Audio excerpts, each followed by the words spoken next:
اقرأ باسم ربك الذي خلق خلق الإنسان من علق اقرأ وربك الأكرم الذي علم بالقلم علم الإنسان ما لم يعلم كلا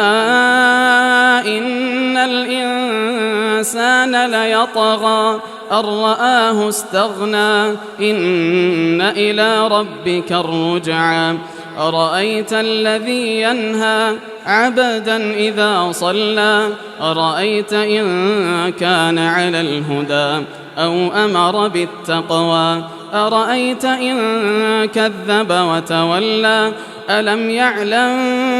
بأن الله يرى كلا لئن لم ينته لنسفعا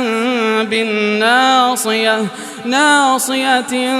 كاذبة خاطئة فليدع ناديه سندع الزبانية كلا لا تطعه واسجد واقترب